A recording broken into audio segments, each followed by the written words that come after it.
तो हेलो बच्चों, कैसे हो आप लोग?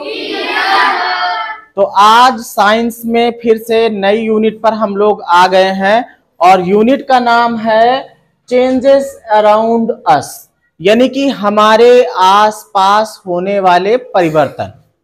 अब हमारे आसपास ढेर सारे परिवर्तन होते रहते हैं, लेकिन हम लोग उसको नजरअंदाज कर देते हैं। कुछ चीजों के साथ तो हम लोग जीते रहते हैं, लेकिन फिर भी नहीं सोचते कि हाँ ये कोई परिवर्तन हो रहा या ऐसे ही है। जैसे घर पे रोज खाना पकता है,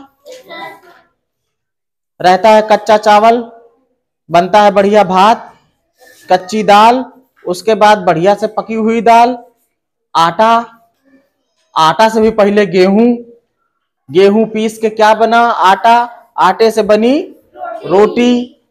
ये एक तरीके से देखा जाए तो एक रूप से दूसरे रूप में बदल जाते हैं ना ये सब। इसी को कहते हैं परिवर्तन। मतलब पहले कुछ और हो और बाद में कुछ और हो। आपने देखा होगा कुछ परिवर्तन ऐसे होते हैं कि वो वापस फिर से अपने रूप में आ जाते हैं, और कुछ ऐसे होते हैं कि वो वापस फिर से नहीं आते हैं। कुछ परिवर्तन जो होते हैं बड़ी तेजी के साथ होते हैं, और कुछ परिवर्तन जो है बहुत धीरे धीरे होते रहते हैं। तो कितने प्रकार के परिवर्तन होते हैं वो हम लोग इस चैप्टर में जानेंगे। आइए बारी बारी से सबको देखते चलते हैं। पहले नंबर पे है टाइप्स ऑफ चेंजेस में स्लो एंड फास्ट चेंजेस, मंद और तीव्र परिवर्तन। मतलब ऐसे परिवर्तन जो धीरे धीरे हों, परिवर्तन होने में बड़ा समय लगे। जैसे एक पौधे में परिवर्तन, छोटा सा बीज डालते हैं, छोटा सा पौधा, फिर उसके बाद उसको बड़ा सा पेड़ होने में कितने दिन लग जाते हैं? कई वर्ष लग जाते हैं। जैसे हम इंसान हो गए या अन्य जीव हो गए, है ना। इसी तरीके से कहीं पर देखा होगा कि जमीन पहले बहुत ऊंची थी, धीरे धीरे जो है वो बारिश के पानी से या बहाव से घिस घिस के परिवर्तन होते होते लंबे समय बाद वो ऊंचाई खत्म हो गई, है ना। तो ये जो परिवर्तन है ये कैसे परिवर्तन है? ये मंद परिवर्तन है। कैसे परिवर्तन है? मंद परिवर्तन। बहुत धीरे धीरे, बहुत ज्यादा समय ले, मतलब ऐसा परिवर्तन जिसमें समय बहुत अधिक लगे, वो मंद परिवर्तन। और अगर वही मैं बात करूं तीव्र परिवर्तन की, गुब्बारा लो, है तो नहीं भी मेरे पास, निकाल जल्दी। एक ही एग्जाम्पल से दोनों समझेंगे, ठीक है। पहले हम इसको फुलाने जा रहे हैं।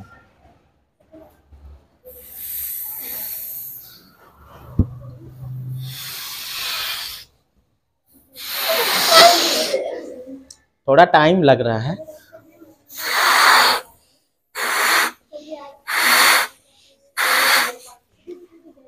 समय लगता रहा है। एक तरीके से मंद परिवर्तन ही है। कैसा है?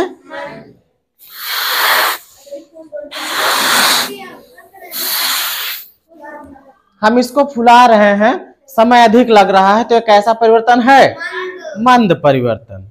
लेकिन अगर इसको मैं फोड़ना चाहूं तो जब ये फूटेगा तो कैसा परिवर्तन होगा? और अगर मैं इसे छोड़ भी दूं, इसकी हवा भी निकलेगी तो वो भी बड़ी तेजी से निकलेगी ना। वो भी कैसा परिवर्तन होगा? तीव्र, मतलब जिसमें बहुत कम समय लगे। फोड़ के दिखाऊं? ज्यादा समय लगे कम? लाओ जरा कुछ चुभाने वाली।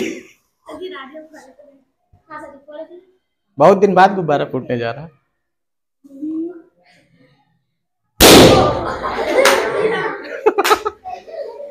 कितने कम समय में ये चेंजेस हुआ, इसलिए इसको क्या कहेंगे?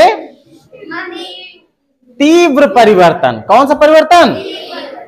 इसी तरीके से शादी विवाह में गोला दगता है, वो भी कैसा परिवर्तन है? पहले बेचारा गोल गोल गोला रहता है, उसके बाद वो चिथड़ा हो जाता है, और कितनी तेजी से वो चिथड़ा होता है। वो कैसा परिवर्तन है? तीव्र परिवर्तन। अब इसके बाद देखो आते हैं दूसरे नंबर पे फेवरेबल एंड अनफेवरेबल चेंजेस, मतलब अनुकूल और प्रतिकूल परिवर्तन। अनुकूल का मतलब ये हो गया कि जो हमारे लिए उपयोगी हो। अरे सिर्फ हमारे लिए भी नहीं, तुम्हारे लिए भी, सभी के लिए। मतलब ऐसे परिवर्तन जो उपयोगी हो। जैसे अगर मान लीजिए धूप ना खिले तो पेड़ पौधे जीवित रहेंगे? नहीं रहेंगे ना।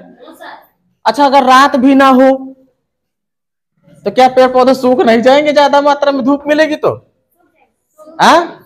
कहने का मतलब यह है कि कुछ ऐसे परिवर्तन होते हैं जो हमारे लिए उपयोगी होते हैं, और कुछ ऐसे परिवर्तन होते हैं जो हमारे लिए उपयोगी नहीं होते हैं। तो जो हमारे लिए उपयोगी है वो अनुकूल परिवर्तन, और जो नहीं उपयोगी है वो प्रतिकूल।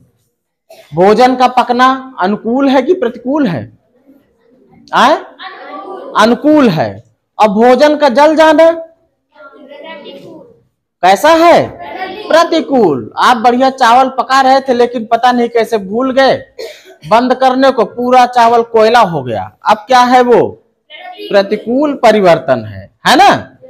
आते हैं नेक्स्ट पॉइंट पे, रेगुलर एंड इररेगुलर चेंजेस। नियमित और अनियमित परिवर्तन।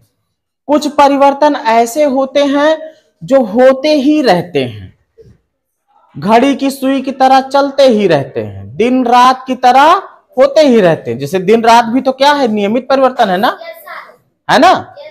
धरती का अपनी धुरी पर घूमना भी कैसा है? नियमित परिवर्तन है।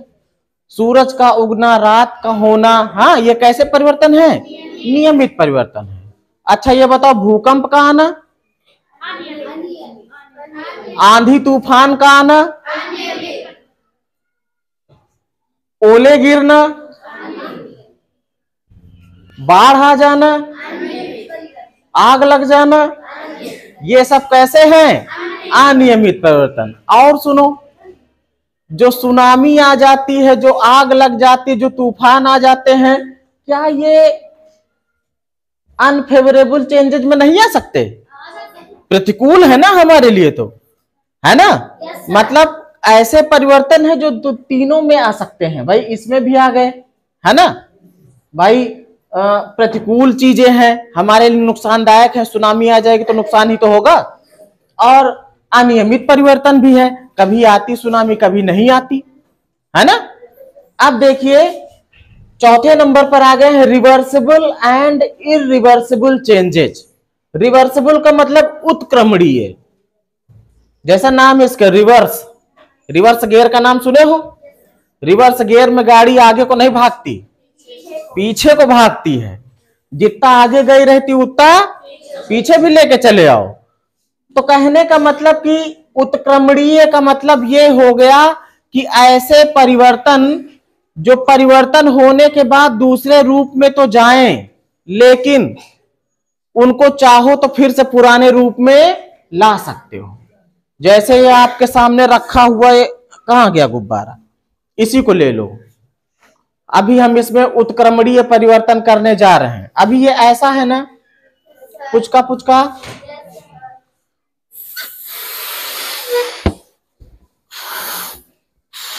अब कैसा है? फूला फूला है ना। फिर से हवा निकल गई, फिर से कैसा हो गया? पुचका पुचका। मतलब पहले जैसा था वैसा ही फिर आ गया, अपनी पुरानी अवस्था में आ गया, है ना। तो वो कैसा परिवर्तन हो गया? उत्क्रमणीय। ये पानी की बोतल है, ये है ना, पानी भरा है, ले जाके फ्रिज में रख दो, क्या हो जाएगी? ठंडी हो जाएगी, बर्फ बन जाएगी। और बाहर निकाल के ले जाके फिर से धूप में रख दो, फिर से क्या बन जाएगा? पानी बन जाएगा, बन जाएगा ना।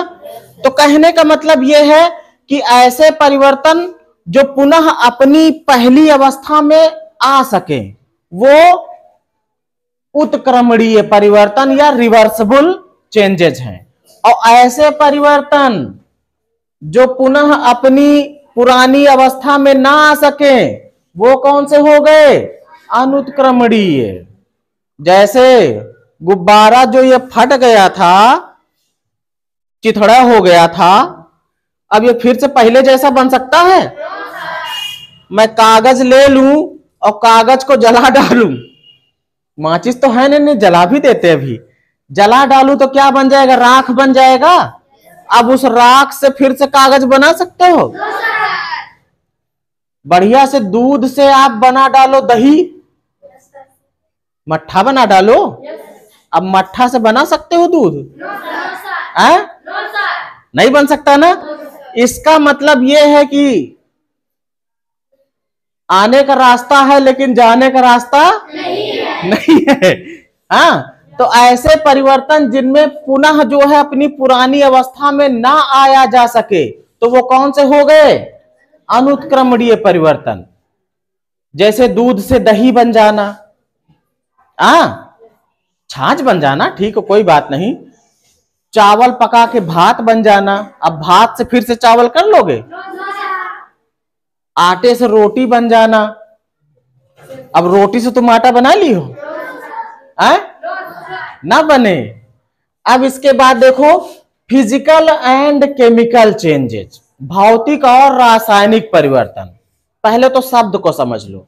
भौतिक का मतलब ये हो गया जो बाहरी तरह से दिख रहा है, जिसको हम छू सकते हैं, देख सकते हैं, ठीक है, वो भौतिक हो गया। और जो ना दिखाई दे,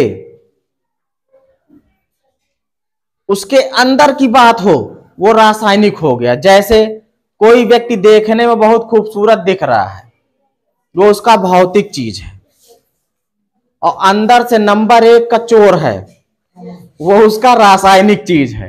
क्या है? तो भौतिक परिवर्तन में क्या होता है कि उसका रंग बदल सकता है, रूप बदल सकता है ना। और रासायनिक परिवर्तन में क्या होता है, उसका गुण बदल सकता है। क्या बदल सकता है? गुण। अब भौतिक परिवर्तन का मतलब क्या हो गया? जैसे मान लीजिए आपने, मैं पानी का एग्जांपल ले लेता हूं, बर्फ का ले लेता हूं। बर्फ से पानी बनना और पानी से बर्फ बनना, ये क्या है? भौतिक परिवर्तन है। और भौतिक परिवर्तन को पुनः पुरानी अवस्था में लाया जा सकता है। लेकिन कागज का जलना, ये रासायनिक परिवर्तन है।